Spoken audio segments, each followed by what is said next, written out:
Brittany, and this is my client Darlene. And today we'll be taking Darlene through the Inhibit and Lengthening video following our CES assessments that we did just last week. So Darlene, just for a quick overview, last week what we did was that overhead squat analysis. We did the Davies test along with the gait treadmill test. So what we were able to determine there was some probable overactive and underactive muscles. So what I'm seeing often, and Lorraine, just a little overview, is your hamstrings are firing up really quickly. Their hamstrings are actually firing up quicker than your glutes are firing up in certain movements. So what's that causing is your knees are starting to open on your squats, and even during your gait assessment, so when you're walking, I'm noticing a turnout in your feet and a shift in your pelvis. So luckily, through our corrective exercise strategies and through this course, I was able to provide you a program that I printed out for you through Physiotech. It's right here. And that program will actually start to help us inhibit and lengthen the muscles that are being overactive and underactive. For my plantar fasciitis. Yes, so Darlene, we know, has, like I mentioned in the paper, she has plantar fasciitis and she also has arthritis in her toe. So Darlene, through this program, we're actually using self-myofascial release, which is your foam roller, which is great. You already have one. And then we're also doing things of static stretching. So in this Physiotech program, it's all highlighted. It tells you how long to hold it, 30 to 90 seconds. Throughout every stretch, though, Darlene, I really want you to remember that you're only stretching to a point of tension. You're never stretching to a point of pain. If it is some sort of pain, I want you to back off a little bit. Never going to a point where it's hurting, but you should feel some sort of tension. Does that make sense? Yes. All right, so I'm going to show you what to do, your first exercise, and then I'll get you to follow up. Okay. And we'll just go back and forth. If you have any questions throughout, just let me know, okay? So we're going to go into the foam rolling IT band. So what I noticed through your assessment was your TFL, so the sides, were very overactive. So what that is saying is that those were firing up before your glutes were firing up. So IT bands are really good to stretch, especially with how much you walk, because you are getting a lot of physical activity in a day. And I know that you do a lot of activity, but I'm not sure if you're stretching a lot, correct? Right. Yeah, okay. So for your IT band, you're going to just bring your hands down onto the side, and I want you to line your leg up with the foam roller below. Now this opposite leg you can cross in front, and I just want you to roll all the way down just above the knee, and then back up. You're going to feel that in your IT. Try to keep your shoulders nice and relaxed. Now you're going to a point on that roll where you feel that tension. So foam rolling isn't about going back and forth. You're holding it at a point of tension for about 30 seconds, and then you can roll it back out. Does that make sense? Mm-hmm. Doing it on both sides. So let's get you on there. Really important that you keep your core activated, shoulders relaxed, and make sure that that shoulder is set position, belly button in. Yep, so you actually want this leg straight and the top leg bent on top. Yeah, good. You can also flex through that bottom foot to keep it nice and active. And now you're going to roll. Okay. And I can use my arms. You bet. So slight little roll. Do you feel it? Oh, yeah. So IT band, the iliotibial band, is often very tight. It's a part of your body that we can't actually really stretch, but we can actually give it some release. So if you just shift that back top hip a little bit more forward towards me. Yeah. Yeah, so you're going to hold that for, again, 30 seconds. It should be tension, not pain. How's that feel? Lots of tension. All right, so maybe just roll up and do one other spot there. Good. Good. So how do you feel about that one? Good. So I want you to do both sides, just one set. You don't have to do it right now, Okay. but after the video. And try to do that daily. If you have time to do these motions daily, that's great. Okay. So with your IT, we're going to move over into the glutes. So I'll show you what to do here.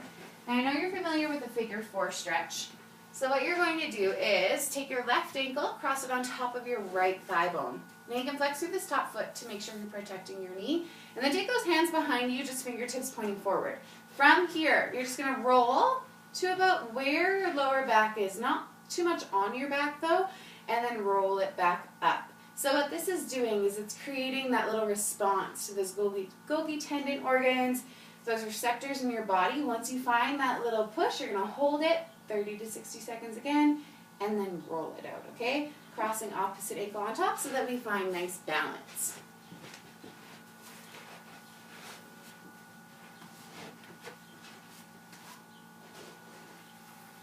So this is a part again, yeah, of our inhibitory.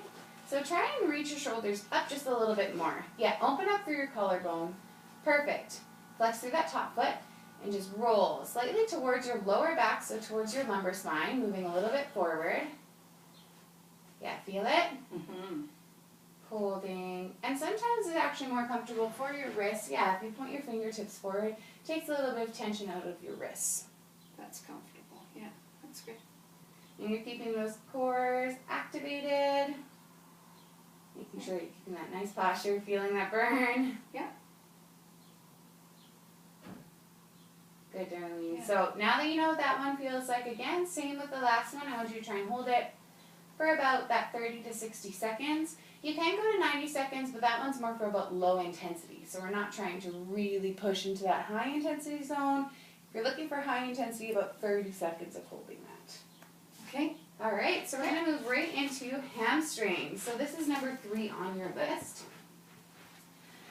Now, the hamstrings we deemed as overactive for you, all right? So those are ones that are often really firing up.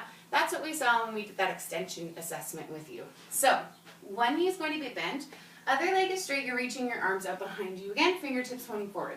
Now try to really open up through your chest, pull your core in, and you're going to roll. Keeping your bum lifted, you're going to pull in and then bring it back out. Okay. So again, rolling to that point of tension, really make sure that your core is activated, slight pinch of those shoulder blades, not letting yourself round over, keeping that back nice and flat.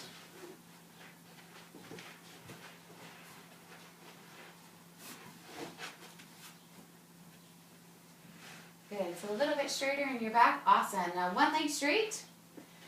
Good, and now the leg that's straight, that's the leg that you're going to be foam rolling. Okay. So You want this one straight whichever so you can one, see? whichever one feels best for you. Okay. Now, slide as if you're going to bring, your hips back towards your hands. So try to lift up a little bit more for your glutes and push down into the standing foot. Just need to move that over. No worries. Sorry. Okay, so So push a little bit more into that standing foot and then slide back. Yeah. Oh, oh. Hamstrings, right? Yeah. So this is great because as we're seeing, all of these exercises that were on this PhysioCheck routine were really helpful for you, right? There's not been one yet where you're not feeling it right away. Yeah. So this just means that this is really good to implement into your routine. Okay. Other one too? Yeah, sure. So, straight. So I can go do the other leg. Good, nice flat back, slight pinch of the shoulder blades, core engaged. Yeah, good. Awesome. Yeah, that's good. Really remember to release the shoulders. And like you're doing, it's awesome that you've gone to a physiotherapist and you know what to do. It's not about that constant rolling back and forth. It's actually about finding that point of tension, holding it, and then that's what's going to allow that inhibitory response to kind of just release so that you can perform better. Okay. Good? Okay. So now we are moving into the calf before we go into our static stretching. So 2 more exercises with our roller. Now with the calf, it's a lot similar to what you just did, except we're going to reach both legs straight. Nice, tall, nice posture, belly button in. You can point your fingers in if you want or out. You're going to cross one ankle on top. So the top ankle is actually going to give you a little bit more weight onto the leg that is getting the response. From there, you can slightly lift up through your hips and you're going to roll. Mine are very tight from running a lot. Roll to that point of tension. So we know that the gastrocnemius and the soleus at the back is quite overactive, and there was some parts that were underactive on you. So just rolling it out and bringing it back into a point of tension.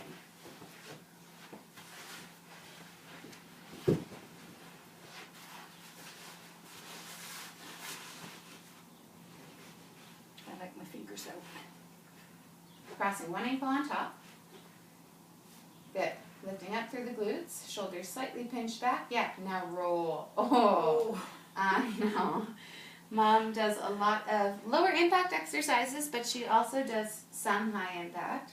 So this one's very good for those jogging in the place or doing lots of walking.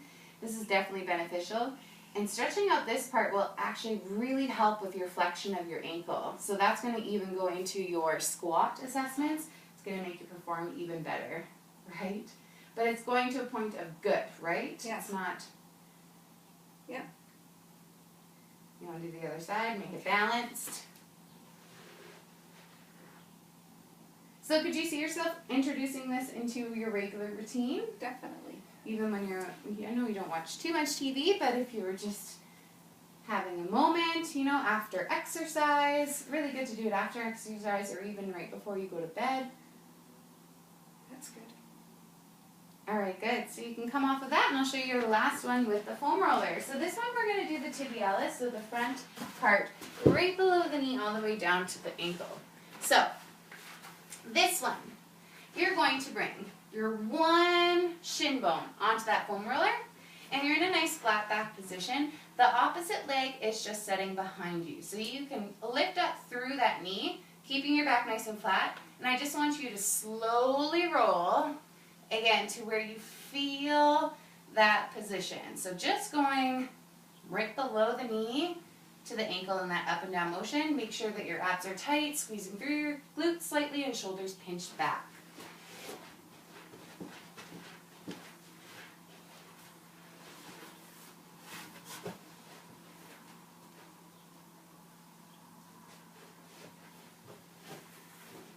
Good. Yeah, so nice flat alignment there. Good. And then just slowly rolling.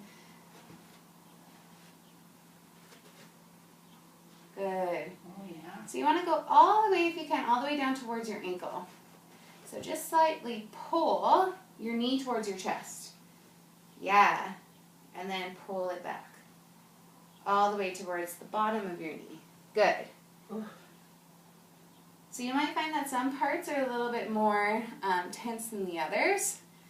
But this one's a really good one, especially if you're finding that your shins are tight. Oh, yeah. Right there. Good. Try to find relaxation in your neck and your traps. Good. Okay, and you can do the other side so that you find nice balance. This is my bad toe. Should be okay with your toe. We're only holding for about 30 to 60 seconds, so always making sure that you're taking that break.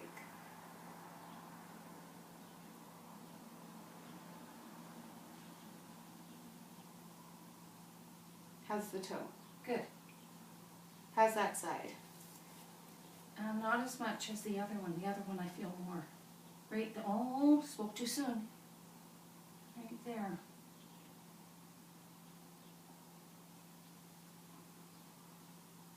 Good. All right, good.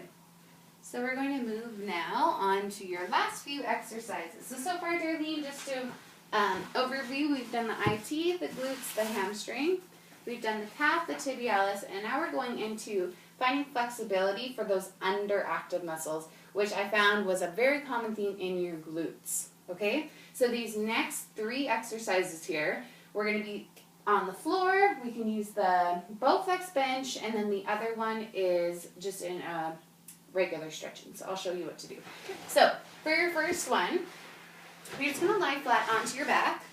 Shoulders are relaxed, core is engaged. Now draw one knee in towards your chest. I know you're familiar with this one. Mm-hmm. Hands on top of that shin bone. Make sure that you're not really tensing up in your wrists or into your fingers. And I just want you to gently pull that knee in and hold that stretch. So 30 to 60 seconds, just to where you feel that stretch, all right? Good.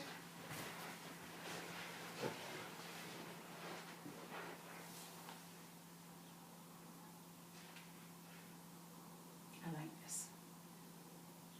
Yeah, so that's a really, really good one. It came up right on the sheet when I was looking at what kind of exercises would be best for you for this stretching routine. And you can do the other side. And think about really pressing down into that left hip as your right hip is down, kind of anchoring that tailbone into the floor, also feeling those shoulders drop down into the ground below you.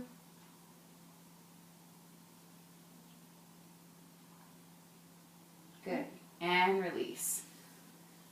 All right, Darlene, 2 more stretches here. So, next one, is more of a runner stretch. So what this is going to do is really target that posterior side, that back side of your body. 1 foot forward, other leg back. Now I want you to reach your hands down towards the floor. Try to really draw those hips nice and square, shoulders relaxed, back of the head up. So don't let your body round forward, pull it up here. Now I know that your toe is a little tense for this kind of stretch. So what you can do is also sit down through the knee and just push into this front leg. But if you can try to hold it up, that would be awesome. Also maybe wearing footwear during this one for your toe. Yeah, so hips nice and square and then really pushing in. Yeah, shoulders relax and you can just let your head be nice and neutral. And then think about really drawing all of that weight. If you can, this knee should be stacking on top of the ankle. So you see how your ankle is actually behind your knee? You want to step this foot more forward. Yeah, there you go. So not letting that knee pass more than mid-foot so that we can protect it there. How's that feel? Good. Feeling that stretch through the back? Oh, yeah. And through the glutes? Yes. And the toes okay? Yeah, it's okay. All right, and we can do the other side.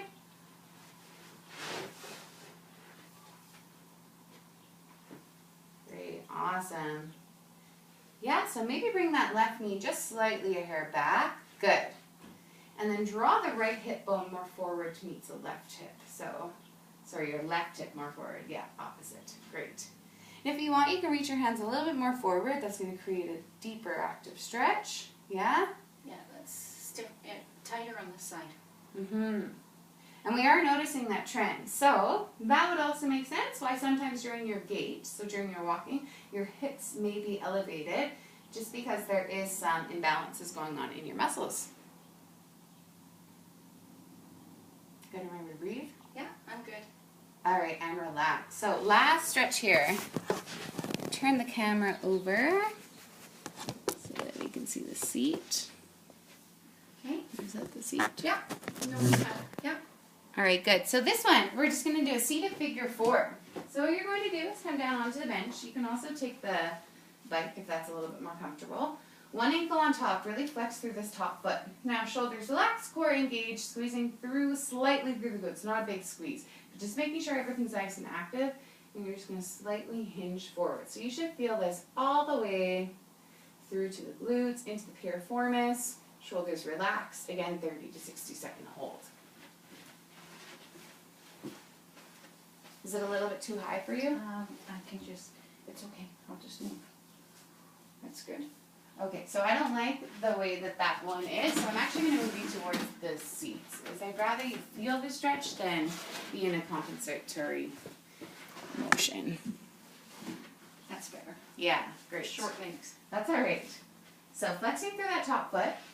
Yeah, hands down if you can. Now just pull your chest a little bit more forward towards me. Yeah, feel it? Oh, yes. And now this bottom heel, you can actually draw it a little bit more back. Great. Yes, awesome. How's that feel? It's good. Yeah, that one's good. That one's tight. And this one is a great one to do if you find that you're sitting at the kitchen table, maybe when you're drinking your tea or your coffee after an exercise. You can incorporate this one into your daily routine for stretching. That's good. And other side. Flex. Yeah, flexing through that foot, from what have been told, really helps you to protect that knee. Down and lean. Mm-hmm. So that, yeah, it's interesting. Your right side is much more tight, which I'll be emailing Lorraine about just to see if there's anything else we can add. Very tight on that side. Not much even to move forward. And I can feel it. But with time and with practice, and especially if you can introduce these kind of things, even if it's 5 days a week working up to every day, that is just going to make you stronger and allow for more fluid motions. That's good. All right, Darlene, so here is your program here. It's already printed. I'm going to leave it at the house in your gym so that you are able to do it. Do you have any questions today about it? No, I was okay with the toe. I'm surprised. She was okay with the toe. Yeah. So Thank through this inhibitory and the lengthening, we were able to create you this program following our corrective exercise strategies. Thank you very much. Thanks, Lorraine.